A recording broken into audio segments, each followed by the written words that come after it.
Hello, my name is Bryan Bush and I'm the park manager for the Perryville Battlefield State Historic Site, and today we're going to cover the Battle of Perryville, which happened on October 8th of 1862. Got kicked off at about 2:45 in the afternoon. Now the way this battle got kicked off is the 1st Confederate Brigade that came in was Daniel Donaldson. He came into the front entrance of the park as you'll drive into the battlefield, and he started coming across an open field that's next to our museum. Now he is being enfiladed by Loomis's battery up on the heights to my right, also Simmonson's battery, and also Harris's battery also enfilading on down upon him with cannon fire. Up on the ridge that we see up here is Lieutenant Charles Parsons' battery. He was made up of 8 cannons, but only 7 of them were able to unlimber at the time of the battle. Now he also saw Daniel Donaldson's brigade came in, and he started firing down on his position. Well, within a short period of time, Daniel Donaldson started taking heavy casualties, and he started banking off towards my right.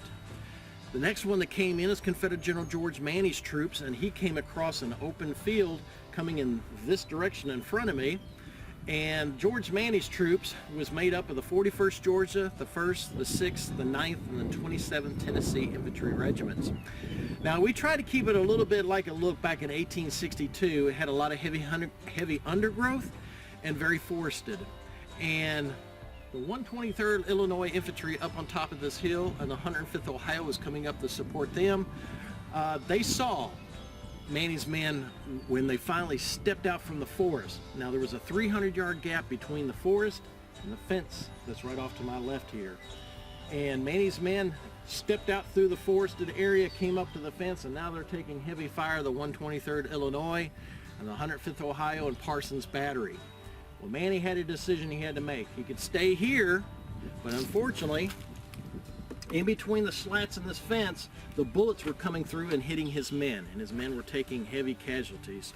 So Manny decided he could fall back into the woods, but that's 300 yards between him and the woods. Or he could stay here and take more casualties. He finally made the decision that he's going to take that position. So he tells the men, he says, riding up and down the lines, he said, "Men, when I lift my hat, that is the signal.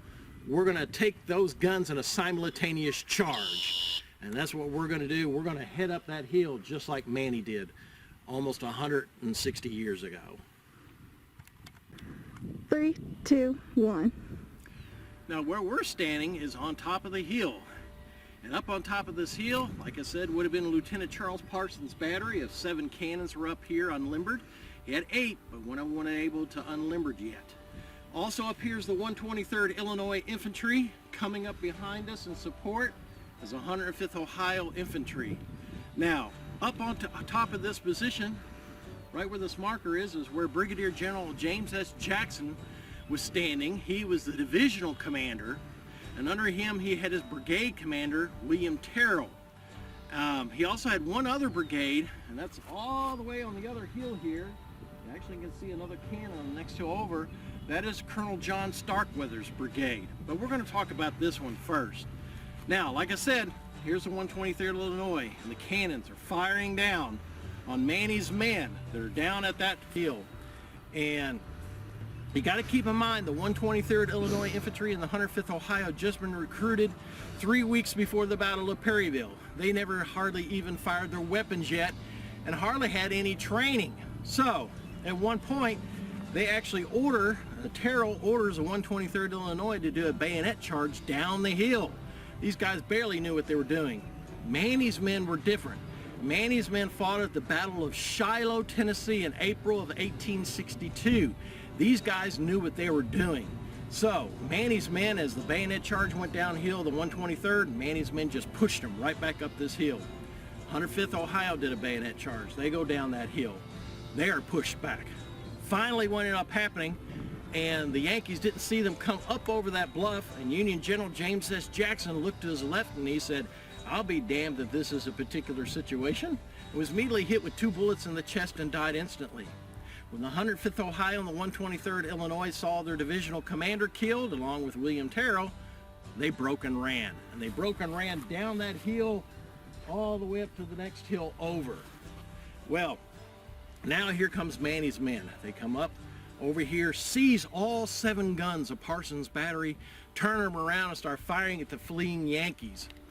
And other sites I want to point out to you, if you look straight across, you'll see a white barn, and you'll actually see a cannon silhouette on it. That is Captain William Carnes' battery from Tennessee. He sets up his cannons there and starts firing at the Yankees at the next hill over. And then over here, if you look straight across, on that open hill, right across from us, across from the road, that is where Captain William Turner's battery was, from Mississippi. And when he sees this position was taken, he pulls up his cannons and now plops them right here, and now starts firing at the Yankees at the next hill over. And that's where we're going to cover our next segment as we go up that hill. Now, as I told us earlier, the 105th Ohio was coming up this hill to support the 123rd Illinois Infantry. And one of the diary entries from a gentleman named John Hartzell wrote about a double rail fence. And then that fence was 2 to 3 feet apart before you had the next fence. And they had to come around this fence before they could go up to the hill to support the 123rd Illinois. Now, Hartzell called it the Devil's Lane because they had to get across this fence, and they were taking fire as they're coming around this fence. Now, you'll see a lot of these type of fences in Lexington, Kentucky, and as I try to explain to the folks, you'll have one fence and then a 4-foot gap and then a second fence. You got to keep in mind the gentleman that owned this land was Mr. Henry P. Bottoms. And Mr. Henry P. Bottoms was a farmer, and he raised cows, pigs, horses, sheep. And the horses, like I said, you'll see a lot of this in Lexington, Kentucky. A horse will see one fence and he'll try to jump it. But if he sees one fence, then a 4-foot gap, and then another fence, he's really going to think twice before jumping that fence. Now, the position I'm standing in back in 1862, right in front of us would have been a cornfield. And in that cornfield would have been the 21st Wisconsin Infantry. Now, the 21st Wisconsin Infantry was trying to come around and support the troops up here, but unfortunately they got caught right in the middle between William Terrell's brigade up there and Colonel John Starkweather's brigade up on this hill. So, what ended up happening, you can see right across from us, you'll see a cannon. That is Captain Ashabel Bush's guns. He had 6 cannons up there. Right next to him, a little bit farther down on that ridge, would have been Captain David Stone's battery of the 1st Kentucky Artillery. He had 6 cannons. Up on that ridge would have been the 1st Wisconsin Infantry. Coming down across the road and through that ridge of trees there would have been the 79th Pennsylvania Infantry. Now, as I mentioned before, now this position behind us would have been taken. The 123rd Illinois and the 105th Ohio broke and ran through here. They went through the cornfield, knocking the guys of the 21st Wisconsin out of formation, telling them to run for their lives because the Confederates are advancing in terrible force. William Terrell also ran through here and went through the cornfield. And as some of the guys wrote, he was a gentleman named Michael Fitch of the 21st Wisconsin Infantry wrote that he was literally overcome with vexation and exhaustion as he ran through that cornfield and through the trees up to the next ridge over. Well, here comes Manny's men. Now they're coming down off that ridge, coming through here. Now they're stepping into the cornfield where the 21st Wisconsin Infantry was. Now keep in mind, the average height of a gentleman back in the Civil War was only 5'6". The corn is 6 feet tall. This is October. This is harvest season. And now Manny's men goes into the cornfield, and you can't tell the 21st Wisconsin Infantry apart from Manny's men. Well, the cannons up on the ridge turn around, and the infantry start firing down into the cornfield.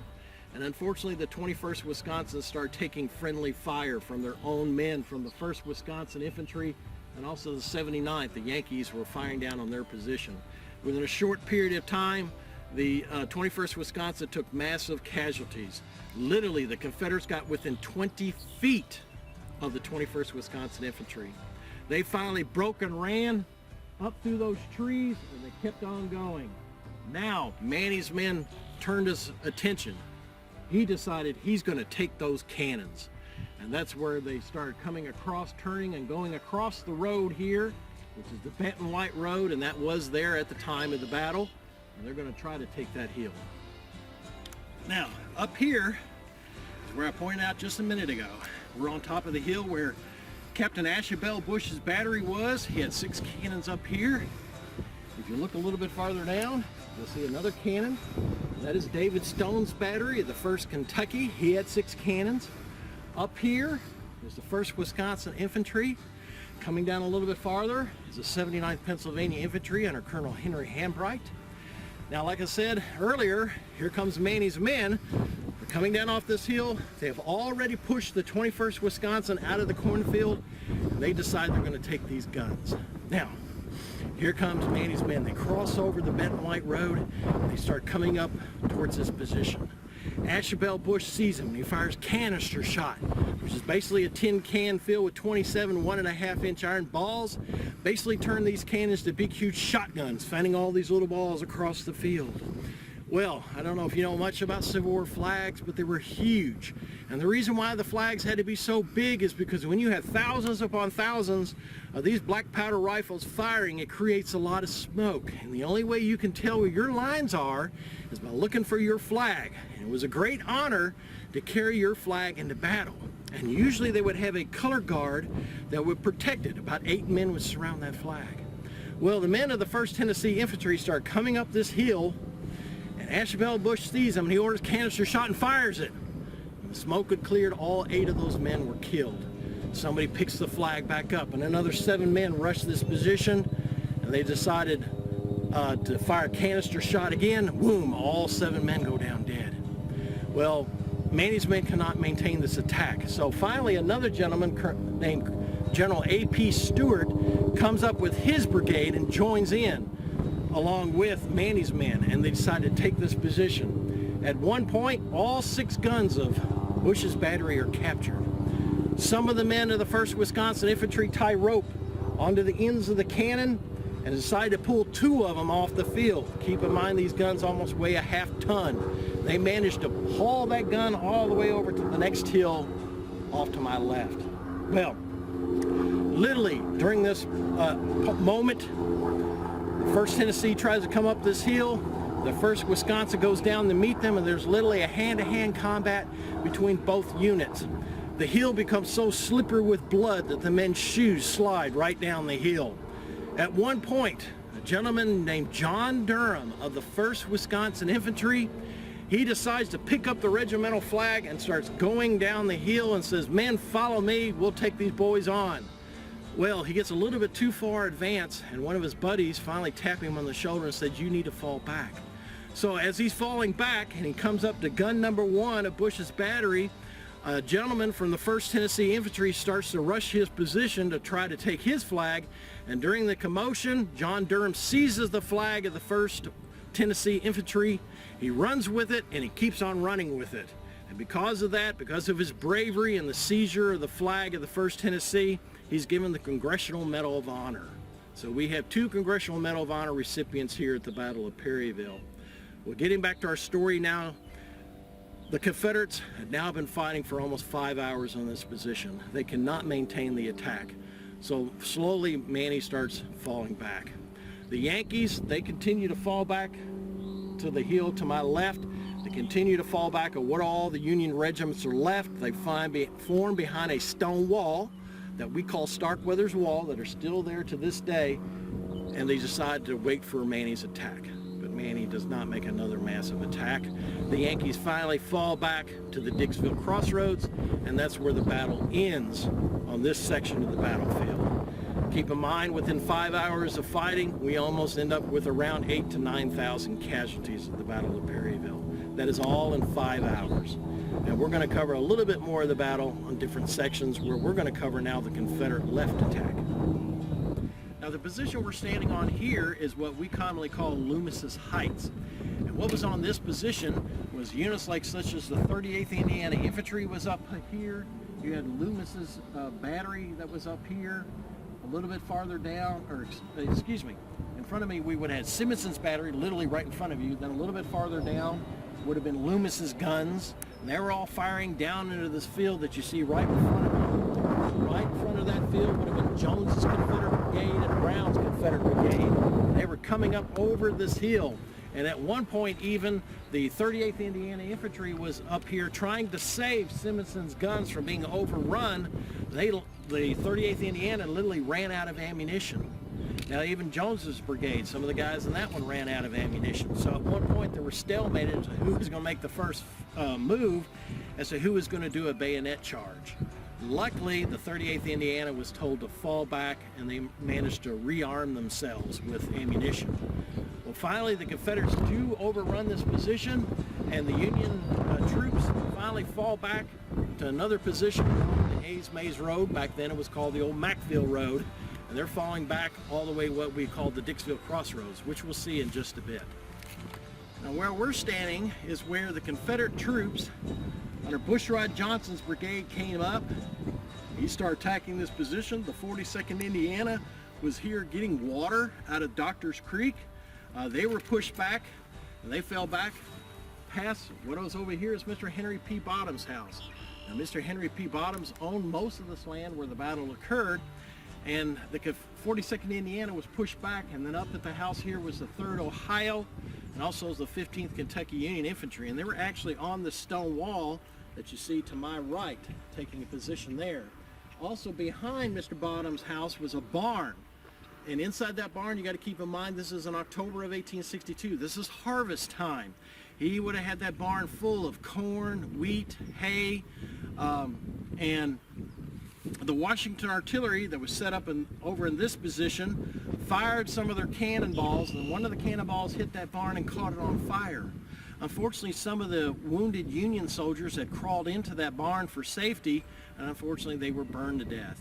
Well, next one that came up was after Bushrod Johnson would have been Patrick Cleburne's brigade now came up and attacked the position. Then Confederate General Daniel Adams started coming around this area. And all these units were now pushing heavily against the 3rd Ohio and the 15th Kentucky Infantry. That line finally broke. The men ran up to that hill that's on the top here. They would have continued to advance all the way up that hill to where we were earlier, which is where Loomis's battery was and Simonson's battery.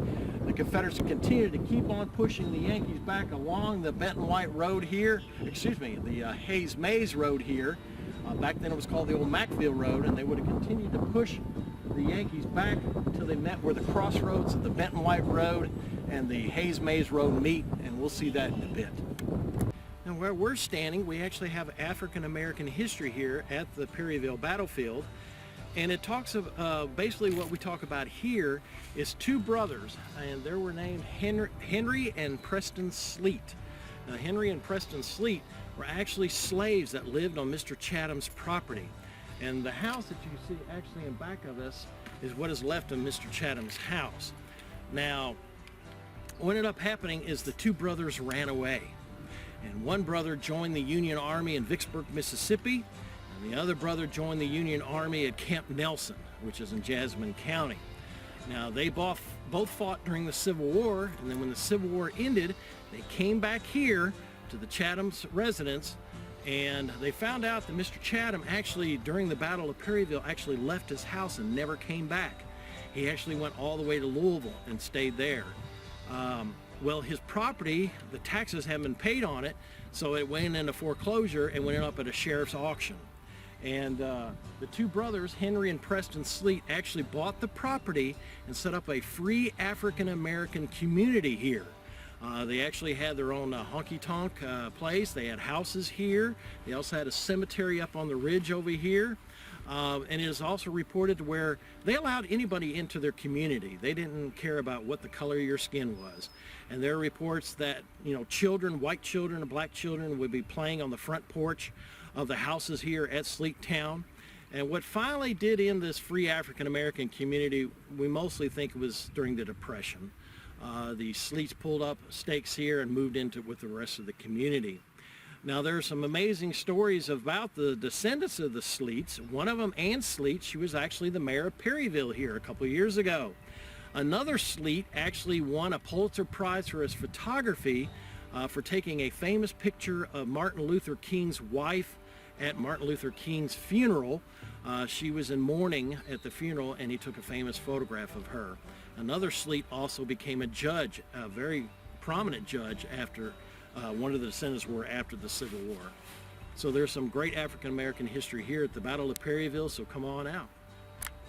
What I'm standing in front of right now is what is known as the witness tree. This is one of the oldest trees at the Perryville battlefield, and this tree would have literally witnessed the attack here at the Battle of Perryville on October 8th of 1862. Where we're standing at right now is the Dixville Crossroad. This is literally where the battle ended. It was dark. You couldn't tell the difference between the Union and Confederate anymore. So this is the end of the battle. Now, Confederate General Braxton Bragg, commander of the Army of the Mississippi, that was command of all the Confederate troops here at Perryville, he thought he was only taking on a small element of the Union Army. But by the end of the day, he finally realized he was taking on the entire Union Army of about around 55, 60,000 Union troops under 3 corps. He had only engaged, this whole time we've been talking, he had only engaged the 1st Corps under Alexander McCook. What he didn't realize, there's 2 more corps coming down the road of about another 30,000 Union troops that had not even been engaged yet. And by this point, Braxton Bragg, who had around 17,500 men, had been beaten down because of casualties to around 14,700, somewhere around there. When he realized there were 2 more Union corps coming down the road during the night, he went bye-bye. He pulled out of here and fell back to around the Lexington, Kentucky area, Harrodsburg area. He definitely fell back to Harrodsburg and hoping to link up with another Confederate general, Edmund Kirby Smith. Then finally they fell back into Tennessee. And the next battle that would occur after this one with Bragg's troops would be the Battle of Stones River that was fought on December 31st of 1862 to January 2nd of 1863. After the Battle of Perryville, every single house here, every single barn, every single church was turned into a field hospital. The battle would have long-lasting effects on this community for almost 2 generations, not only financially, because a lot of the farmland was unusable now because there were burial grounds, but also emotionally, because all these people had to take care of all these wounded that were here on the battlefield.